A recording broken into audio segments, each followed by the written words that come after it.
No, yo creo que en esto nos unió una real preocupación acerca del vacío político que existe en el país de parte del Poder Ejecutivo. Realmente yo he venido insistiendo desde hace mucho tiempo en que la Asamblea Legislativa tiene que asumir ese liderazgo que requiere el país ante la falta de ruta, la falta de claridad, la falta de congruencia de parte de un gobierno que ha generado solo desconfianza en este momento. Entonces, el proyecto es parte de este esfuerzo. Aquí hay distintos temas que nosotros tenemos que abordar desde el punto de vista de la Asamblea Legislativa y que no han sido abordados por falta de liderazgo del gobierno. Uno, por supuesto, es la atención del tema fiscal, de la grave crisis fiscal que tenemos por delante.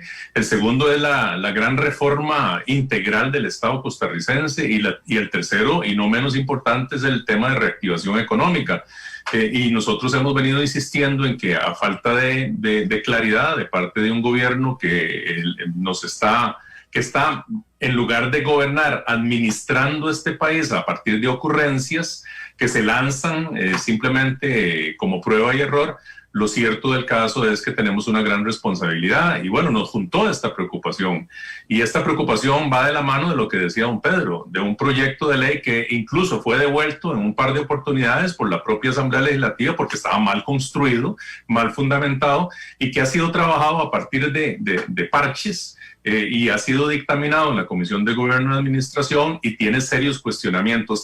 Tan serios son los cuestionamientos que el gobierno ni siquiera lo convocó en esta primera convocatoria a sesiones extraordinarias que empieza la próxima semana. Hoy nos anuncia la prensa que el gobierno dejó fuera el plan de empleo público porque ahora están volviendo atrás y don Víctor Morales, que es el operador político en la Asamblea Legislativa del gobierno, nos anuncia que va a realizar una serie de reuniones con diferentes sectores sociales para tratar de corregir una serie de cuestionamientos que el proyecto tiene, de manera que yo veo normal que nos juntemos diputados de distintas fracciones y sobre todo veo necesario que nos juntemos de cara al enorme vacío de ruta que tiene este gobierno y para poder realmente darle soluciones alternativas. Fue algo que pocos me van a creer, pero yo tengo muy buenos amigos en los sindicatos y un día de estos, estoy hablando de este tema porque a mí realmente me ha mantenido atento que los sindicatos no brincan contra esto, es decir, contra el del gobierno, no brincan contra ese proyecto y dice que es raro que estén tan tranquilos con ese. Hasta que alguien me dice, vea papito, es que le metimos un montón de caballos de Troya dentro del texto y estamos seguros que se caerá en sala cuarta. Entonces ellos están tranquilos y felices y sin que los inquiete. Don Pedro, ¿alguno de ustedes ha oído esa versión, esa teoría de que efectivamente el proyecto de empleo público del gobierno de la República, el que está lleno de parches, está hecho para que se caiga? Sí, ya le voy a contestar esa pregunta, pero es que la pregunta que le hiciste a Roberto estaba tan buena que yo no quiero quedarme por fuera de esa pregunta. Bueno, yo lo dejo contestar esa. Gracias. Somos diputados de oposición, pero dentro de los diputados de oposición somos los que somos más de oposición. Eso es importante entenderlo. Es decir, hay diputados de oposición y hay diputados de oposición. Y en este caso, nos juntamos el hambre con las ganas de comer, porque ha habido mucho entreguismo dentro de la oposición. Entonces, ahí te la dejo. Aparte de eso... Bueno, pero permítame meterme ahí, porque es que a mí no me gusta que me dejen así. Qué bonito, okay, usted lo que me está diciendo es que hay diputados de oposición que parecen diputados oficialistas. Exactamente. Y que una de las cosas que une a ustedes dos es que son realmente de oposición. Así es, y que tenemos ahora la tesitura de trabajar en conjunto para hacer oposición de verdad. Digo yo, para ponerle un poquito de realismo mágico a este programa. Pero eso lo acordaron los dos. No, pero además yo quisiera decir que además esto tiene que ver con, vamos a ver, hacer oposición por oposición es muy sencillo, o de repente ser aliado del gobierno y transformarse en oposición de un momento para otro para convertirse, digamos, en figura y llamar la atención. No, aquí el tema es que hacer oposición significa también presentar alternativas. Porque pues criticar es muy fácil. O salir a las redes sociales, salir a la prensa, señalar al gobierno. Todos estamos de acuerdo en que el gobierno no tiene ruta, no tiene rumbo, pero también estamos de acuerdo en que hay que ofrecerle al país alternativas. Y esto es lo que nos ha juntado a los dos, porque realmente hemos conversado durante muchas semanas respecto a un tema que es fundamental y que vamos a hablar mucho más en detalle en adelante, pero que realmente que no se nos diga, bueno, hacer oposición es muy sencillo, criticamos, señalamos, pero ¿qué es lo que están ofreciendo? Estamos proponiendo en este tema, que es fundamental para la Costa Rica que queremos construir durante los próximos años, estamos ofreciendo una alternativa que es una alternativa totalmente diferente a la propuesta por el gobierno. La pregunta en particular, don Pedro, era si usted ha escuchado esto de que el plan está hecho para que se caiga. Lo he escuchado y lo creo.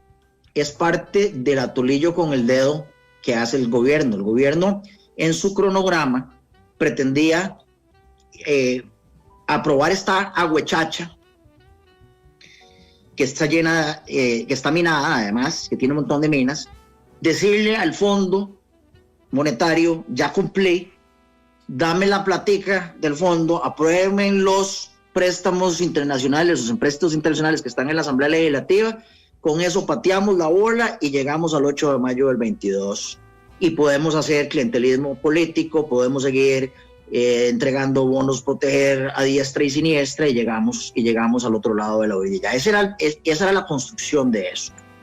Y dejarle al próximo gobierno una bomba de tiempo que es dejar el empleo estatal sin solución y que el próximo gobierno va a ver cómo resuelve eso.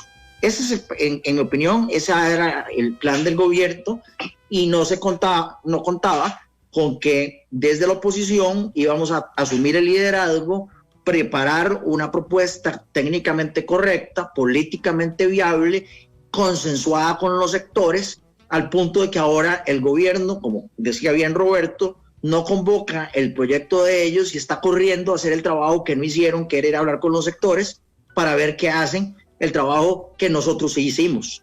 Entonces yo estoy absolutamente de acuerdo con esa tesis y la suscribo plenamente. Don Roberto, ¿usted qué cree de esa tesis? Porque realmente es muy fuerte. A mí lo que me llamó la atención es que son amigos del sindicato los que me dijeron eso. Estamos felices, tranquilos, eso se va a caer en la sala cuarta. ¿Usted qué cree? Sí, yo coincido plenamente con lo que ha dicho Pedro. Realmente, después de un análisis muy integral de la propuesta, primero hay que decir que la propuesta original nada tiene que ver con la propuesta dictaminada, porque al final de cuentas han ido poniéndole parches al proyecto de ley y al final de cuentas estamos convencidos. Bueno, Pedro y yo somos abogados, hemos estudiado, pero además lo hemos consultado con juristas que están en el tema y sabemos que el proyecto no tiene las herramientas y que tiene vicios importantes, empezando por uno fundamental, que se lo voy a adelantar.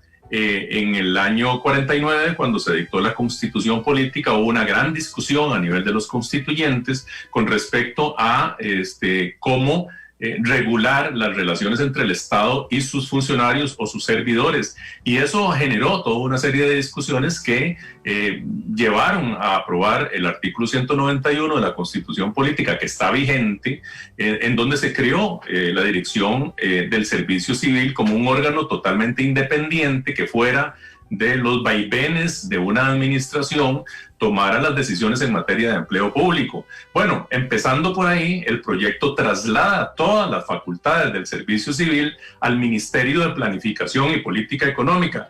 Por cierto, bastante cuestionado en esta administración por todo el tema de la UPAD y de otra serie de decisiones que se han tenido que tomar, y donde queda en evidencia que es absolutamente inconveniente que un órgano político sujeto a la administración de turno sea quien tome las decisiones en materia de empleo público, empezando por la fijación de lo que después vamos a hablar, que es el salario global de los funcionarios públicos. De manera que yo creo que ahí hay un vicio sustancial, un vicio constitucional, y eso evidentemente tendrá que ser determinado si es que el proyecto se llega a aprobar, cosa que yo veo muy difícil porque ya la Corte determinó que se requieren 38 diputadas y diputados para aprobarlo.